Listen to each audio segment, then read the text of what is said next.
She told me immediately, you need to take Kai to the doctor. He's got leukemia. For the next 6 months, we were in the hospital probably 5 months. He would identify himself to the nurses as Batman.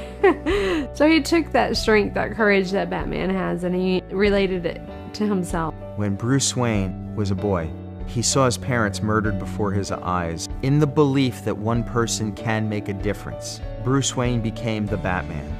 He became a legend. I am driven by those impressions that I formed as a 3-year-old, as a 4-year-old.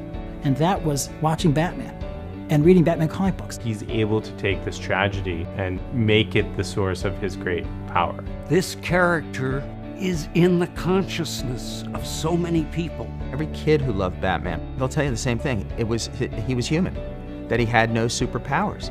Every kid identified with him. They're stories, but they had a power that was much greater than the 4-color inks that made up the story. When we read his stories, when we see him in the movies, we see part of ourselves. Not only who we are, but who we could be. And I'm just running, and the crowd just got so excited. They're just cheering, Batman, yeah, Batman. These children are fighting to get better. They're fighting for independence physically, and I think that they can see some of that in Batman. He lifted me up. So I originally thought he wanted it to be psychology of Batman. He says, no, let's just call it Batman. Going through this class, it's given me a big point of self-reflection, on who I am and who I'm going to be. I was diagnosed with muscular dystrophy when I was 2.5.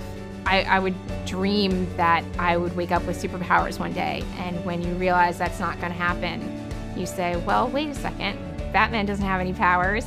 He does it just fine. Every single studio in Hollywood turned me down and said it was awful and said I was crazy. They said, Michael, you can't make serious comic book movies. It's not done. I brought comic books into sessions, and all these young people were so gravitated towards it. It helps people who aren't comfortable with therapy become comfortable with therapy. Kai's wish was to be in a Batman movie. There was no doubt in his mind that he was solving crime, that he was helping people, that he was making a difference.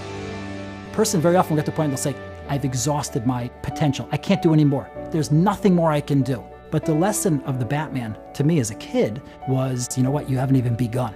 What would Batman do if he had cancer? He would try to stand back up and fight it like I did.